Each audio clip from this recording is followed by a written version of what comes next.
சீப்புரு தீவில் ஊழியம்.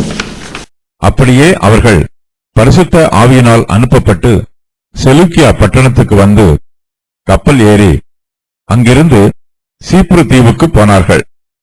சாலமி பட்டணத்தில் வந்தபோது அவர்கள் யூதருடைய ஜெப ஆலயங்களில் தேவ வசனத்தை பிரசங்கித்தார்கள். யோவானும் அவர்களுக்கு உதவிக்காரனாயிருந்தான். அவர்கள் பாப்போ பட்டணம் வரைக்கும் தீவை கடந்து வந்தபோது பர்ஏசு என்னும் பெயர் கொண்ட மாயவித்தைக்காரனும் கள்ள தீர்க்கதரிசியுமான ஒரு யூதனை கண்டார்கள். அவன் விவேகமுள்ள மனுஷனாகிய செர்கியு பவுல் என்னும் அதிபதியுடனே கூட இருந்தான். அந்த அதிபதி பர்னபாவையும் சவுலையும் அழைப்பித்து அவர்களிடத்தில் தேவ வசனத்தை கேட்க ஆசையாயிருந்தான். மாயவித்தைக்காரன் என்று அர்த்தம் கொள்ளும் பேரையுடைய அந்த எலிமா என்பவன் அதிபதியை விசுவாசத்தினின்று திருப்பும்படி வகை தேடி அவர்களோடு எதிர்த்து நின்றான். அப்பொழுது பவுல் என்று சொல்லப்பட்ட சவுல் பரிசுத்த ஆவியினால் நிறைந்தவனாய் அவனை உற்று பார்த்து, எல்லா கபடமும் எல்லா பொல்லாங்கும் நிறைந்தவனே, பிசாசின் மகனே, நீதிக்கெல்லாம் பகைஞனே, கர்த்தருடைய செம்மையான வழிகளை புரட்டுவதில் ஓயமாட்டாயோ? இதோ இப்பொழுதே கர்த்தருடைய கை உன்மேல் வந்திருக்கிறது. சில காலம் சூரியனை காணாமல் நீ குருடனாயிருப்பாய் என்றான். உடனே மந்தாரமும் இருளும் அவன் மேல் விழுந்தது. அவன் தடுமாறி கையிலாக கொடுக்கிறவர்களை தேடினான். அப்பொழுது அதிபதி சம்பவித்ததைக் கண்டு கர்த்தருடைய உபதேசத்தை குறித்து அதிசயப்பட்டு விசுவாசித்தான். பின்பு பவுலும் அவனை சேர்ந்தவர்களும் பாப்போ பட்டணத்தை விட்டு கப்பல் ஏறி பம்பிலியாவில் இருக்கும் பெர்கே பட்டணத்துக்கு வந்தார்கள். யோவான் அவர்களை விட்டு பிரிந்து எருசலேமுக்கு திரும்பி போனான். கப்பல் ஏறி போனார்கள். அப்படியே அவர்கள் பரிசுத்த ஆவியினால் அனுப்பப்பட்டு செலூக்கியா பட்டணத்துக்கு வந்து கப்பல் ஏறி அங்கிருந்து சீப்புரு தீவுக்கு போனார்கள். சாலமி பட்டணத்தில் வந்தபோது அவர்கள் யூதருடைய ஜெப ஆலயங்களில் தேவ வசனத்தை பிரசங்கித்தார்கள். யோவானும் அவர்களுக்கு உதவியாய் இருந்தான்.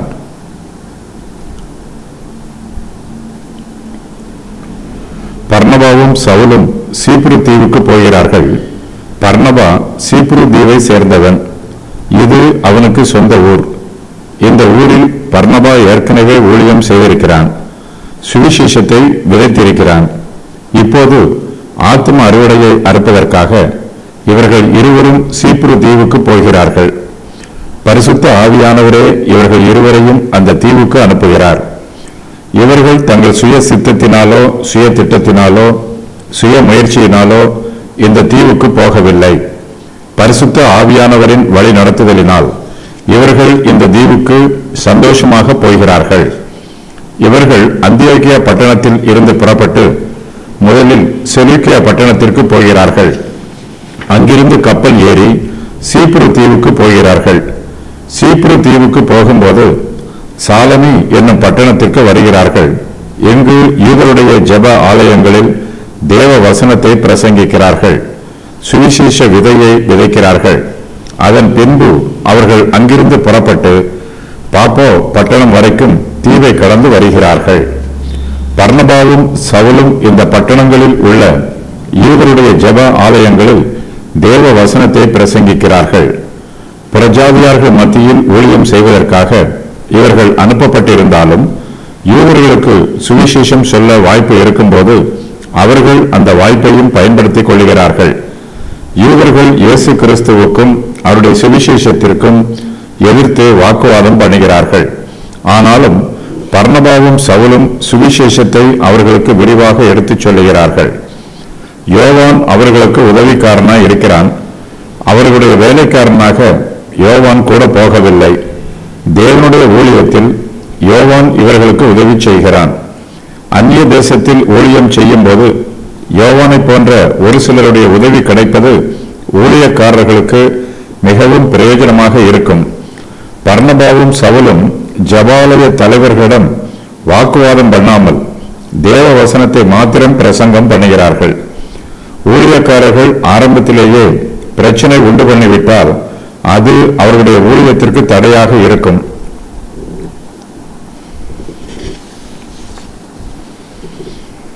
பவுலின் முதலாவது மிஷனரி பிரயாணம்.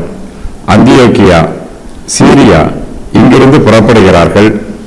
செலூக்கியா சீரியாவின் துறைமுக பட்டினம். சாலமி சீப்புருவில் உள்ள தீவு. யாப்போ பட்டணம் சீப்புருவில் உள்ள தீவு. பெர்கே, பம்பிலியா, சின்ன ஆசியா. அந்தியோக்கியா, பிசித்தியா, இக்கோனியா பட்டணம் லிக்கவோனியா நாட்டின் தலைநகரம். லீஸ்திரா, லிக்கவோனியா, தெர்பை, லிக்கவோனியா. லீஸ்திராவிற்கு திரும்பி வருகிறார்கள். லிக்கவோனியா. இக்கோனியாவிற்கு திரும்பி வருகிறார்கள்.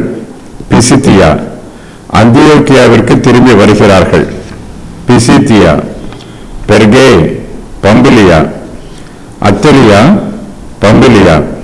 புறப்பட்ட இடத்திற்கே திரும்பி வருகிறார்கள். அந்தியோக்கியா, சீரியா. முதலாவது மிஷனரி பிரயாணத்தின் போது பவுலும் பர்னபாவும் செய்த ஊழியங்கள். தேவ வசனத்தை பிரசங்கித்தார்கள். மாயவித்தைக்காரனுடைய கண் குருடாயிற்று. சீப்ரு தீவின் அதிபதி ரட்சிக்கப்படுகிறான். புறஜாதியாரிடம் புறப்பட்டு போகிறார்கள். ஏராளமானோர் இயேசு கிறிஸ்துவை விசுவாசிக்கிறார்கள். சீஷர்கள் சந்தோஷத்தினாலும் பரிசுத்த ஆவியினாலும் நிரப்பப்பட்டார்கள். பல அற்புதங்கள். தங்களை ஆராதிப்பதை அப்போஸ்தலர்கள் அங்கீகரிக்கவில்லை. மரித்து போன நிலைமையில் இருந்த பவுல் உயிரோடு வருகிறான். சுவிசேஷத்தை பிரசங்கம் பண்ணினார்கள். பலருக்கு உபதேசம் பண்ணினார்கள். கர்த்தருடைய வசனம் அத்தேசம் எங்கும் பிரசித்தமாயிற்று. சபைகளை ஸ்தாபித்து அதற்கு மூப்பர்களை நியமித்தார்கள். மிஷனரி பிரயாணத்தின் போது நடைபெற்ற காரியங்களை சீஷரிடம் அறிக்கை சமர்ப்பித்தார்கள். அப்போஸ்தலருடைய உபதேசங்கள். தேவனுடைய வார்த்தையும் சுவிசேஷமும் ஒன்றே. சாத்தானுடைய பிள்ளைகளும் தேவனுடைய சத்துருக்களும் ரட்சிக்கப்படாதவர்கள். கிறிஸ்தவ மார்க்கம் அற்புதங்களை விசுவாசிக்கும் மார்க்கமாகும். கிறிஸ்தவ மார்க்கம் கலகக்காரர்களை நியாயம் தீர்க்கிறது. ஜனங்கள் தேவனிடம் பயபக்தியாய் இருக்க வேண்டும். இஸ்ரவேல் தேசம் தேவனால் தேர்ந்தெடுக்கப்பட்ட ஜனம். இஸ்ரவேலின் வரலாறு மெய்யானது. இயேசு கிறிஸ்து தாவீதின் வித்து. இயேசு கிறிஸ்து வாக்குத்தத்தம் பண்ணப்பட்ட மேசியா. மேசியா அறிவிக்கப்பட்டார். விசுவாசிக்கிறவர்களுக்கு மட்டுமே ரட்சிப்பு உண்டு. ரட்சிப்பின் சுவிசேஷத்தின் 4 முக்கிய அம்சங்கள்: கிறிஸ்துவின் மரணம், கிறிஸ்து அடக்கம் பண்ணப்பட்டார், கிறிஸ்து தமது சரீரத்தில் உயிர்த்தெழுந்தார், கிறிஸ்து தமது சரீரத்தில் தம்மை வெளிப்படுத்தினார், இயேசு கிறிஸ்து தீர்க்க தரிசனத்தை நிறைவேற்றினார், இயேசு கிறிஸ்து தமது சரீரத்தில் உயிர்த்தெழுந்தார் என்பதை நம்பும் விசுவாசம் நமது ஆத்தும ரட்சிப்புக்கு அவசியமானது. இயேசு கிறிஸ்து தேவனுடைய ஒரே பேரான குமாரன். கிறிஸ்துவின் சரீரம் அழிவை காணவில்லை. அவருடைய சரீரம் அழியாமல் உயிர்த்தெழுந்தது. கிறிஸ்துவில் மட்டுமே மன்னிப்பு உண்டு. கிறிஸ்துவில் வைக்கும் விசுவாசத்தினால் நாம் நீதிமானாக்கப்படுகிறோம். மோசேயின் பிரமாணம் யாரையும் நீதிமானாக்காது. இஸ்ரவேலின் கலக குணம் ஏற்கனவே முன்னறிவிக்கப்பட்டது. ரட்சிக்கப்படுவதற்கு தேவனுடைய கிருபையையும் அவரிடத்தில் விசுவாசத்தையும் தொடர்ந்து பற்றிக் கொள்ள வேண்டும். நித்திய ஜீவன் நிபந்தனைக்கு உட்பட்டது. சுவிசேஷம் யூதருக்கும் பிரஜாதியாருக்கும் பொதுவானது. கிறிஸ்தவர்கள் சந்தோஷத்தினாலும் பரிசுத்த ஆவியினாலும் நிறைந்திருக்க வேண்டும். விசுவாசத்தினால் சரீர சுகமாதல் உண்டாகும். மனம் திரும்புதல் அவசியமானது. தேவனே சர்வத்தையும் சிருஷ்டித்தவர். பௌதீக ஆசீர்வாதங்கள் தேவனுடைய அன்பை உறுதி பண்ணுகிறது. கிறிஸ்தவர்களுக்கு உபத்திரவம். ரட்சிக்கப்படுவதற்கு தேவனுடைய ராஜ்யத்தில் பிரவேசிக்க வேண்டும். சமயம் கிடைக்கும் போதெல்லாம் அப்போஸ்தலர்கள் யூதருடைய ஜப ஆலயங்களுக்கு சென்று அங்கு இயேசு கிறிஸ்துவின் சுவிசேஷ செய்தியை பிரசங்கித்தார்கள். செர்கியு பவுல் அவர்கள் பாப்போ பட்டணம் வரைக்கும் தீவை கடந்து வந்தபோது பரியேசு என்னும் பெயர் கொண்ட மாயவித்தைக்காரனும் கள்ள தீர்க்கதரிசியுமான ஒரு யூதனை கண்டார்கள். அவன் விவேகமுள்ள மனுஷனாகிய செர்கியு பவுல் என்னும் அதிபதியுடனே கூட இருந்தான். அந்த அதிபதி பர்னபாவையும் சவுலையும் அழைப்பித்து அவர்களிடத்தில் தேவ வசனத்தை கேட்க ஆசையாய் இருந்தான். பர்னபாவும் சவுலும் பாப்போ என்னும் பட்டணத்திற்கு கடந்து வருகிறார்கள். அந்த ஊரில் செர்கியு பவுல் என்னும் பெயரை உடைய அதிபதி இருக்கிறான். இவன் புறஜாதி மார்க்கத்தை சேர்ந்தவன், ஆனாலும் தேவ வசனத்தை கேட்க ஆசையாய் இருக்கிறான். இதற்காக பர்னபாவையும் சவுலையும் அழைப்பித்து அவர்களிடத்தில் வசனத்தை கேட்க விரும்புகிறான். இவன் ரோம பேரரசின் ராயனுக்கு கீழ் அதிபதியாக ஆளுகை செய்கிறான். இவன் விவேகமுள்ளவன், நல்லாட்சி செய்கிறான். ஜனங்கள் மத்தியில் இவனுக்கு நற்பெயர் இருக்கிறது. இந்த உலகத்தில் ஏராளமான விவேகமுள்ளவர்கள் இருக்கிறார்கள். இது உலக ஞானம். செர்கியு பவுல் உலக ஞானம் உள்ளவனாக இருந்தாலும் தேவ வசனத்தை கேட்கவும் ஆசையாய் இருக்கிறான். பொதுவாக இவனை போன்ற உயர் பதவி வகிக்கிறவர்கள் பெருமை உள்ளவர்களாக இருப்பார்கள். தேவ வசனத்தை கேட்க பிரியப்பட மாட்டார்கள். ஆனால் இவனோ சற்று வித்தியாசமாக தேவ வசனத்தை கேட்டு அதை ஏற்றுக்கொள்ளவும் ஆயத்தமாய் இருக்கிறான். இந்த அதிபதியுடனே கூட பரியேசு என்னும் பெயர் கொண்ட மாய வித்தைக்காரன் ஒருவன் இருக்கிறான். இவன் ஒரு கள்ள தீர்க்கதரிசி. இவன் ஒரு யூதன். தன்னுடைய சுய கற்பனைகளை தேவனுடைய வார்த்தை என்று சொல்லி ஜனங்களை வஞ்சிக்கிறவன். பரியேசு என்னும் பெயருக்கு யோசுவாவின் மகன் என்று பெயர். இந்த பெயருக்கு ரட்சிப்பின் மகன் என்றும் பெயர் சொல்லலாம். சீரியாக் பாஷையில் இவனுடைய பெயர் பர்ஷோமோ என்று எழுதப்பட்டிருக்கிறது. இந்த பெயருக்கு பெருமையின் மகன் அல்லது பொறாமையின் மகன் என்று பொருள். இவன் செர்கியு பவுல் என்னும் அதிபதியோடு கூட இருக்கிறான். பாப்போ பட்டணம் சீப்ரு தீவின் தலைநகரம். இங்கு வீனஸ் தெய்வத்திற்கு ஒரு கோவில் உள்ளது.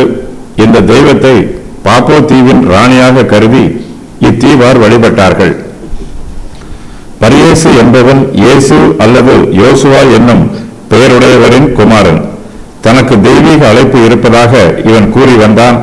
ஜனங்களுக்கு ஜோசியம் பார்க்கிறவன்.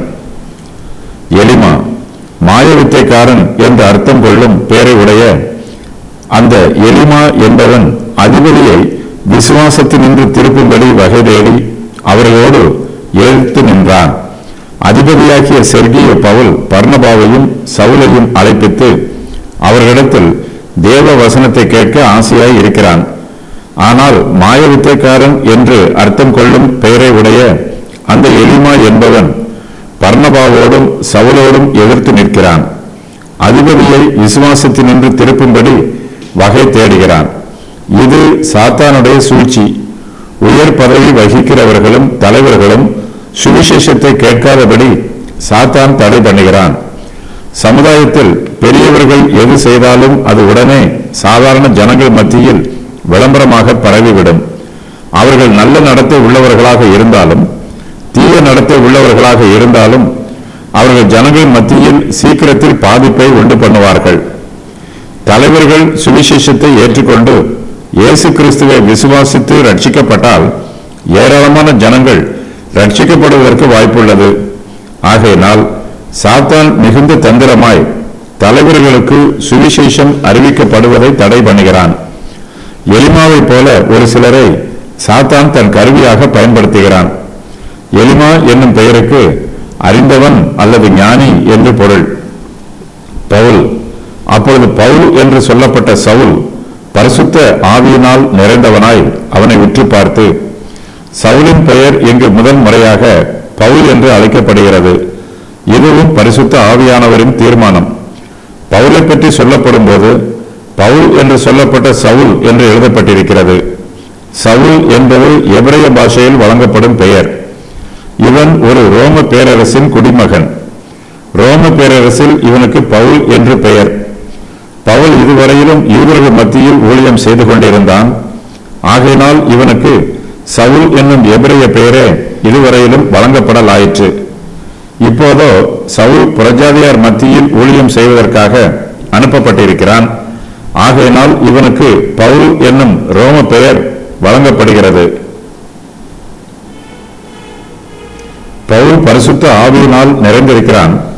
தேவனுடைய கோபாக்கினையை எலிமாவுக்கு விரோதமாக வெளிப்படுத்தும் வண்ணமாக பவுல் பரிசுத்த ஆவியின் வல்லமையினால் நிறைந்திருக்கிறான். பவுலின் வார்த்தைகள் அவனுடைய இருதயத்தில் இருந்து வெளிப்பட்டிருக்கும் சுய வார்த்தைகள் அல்ல. பரிசுத்த ஆவியானவர் இந்த வார்த்தைகளை பேசுமாறு அவனை ஏவுகிறார். ஆவியானவரின் வார்த்தைகளை சொல்லுவதற்கு முன்பாக பவுல் எலிமாவை உற்று பார்க்கிறான். எலிமாவிடத்தில் காணப்படும் துன்மார்க்கமான யோசனைக்கு விரோதமாக பவுல் அவனுக்கு எதிர்த்து நிற்கிறான்.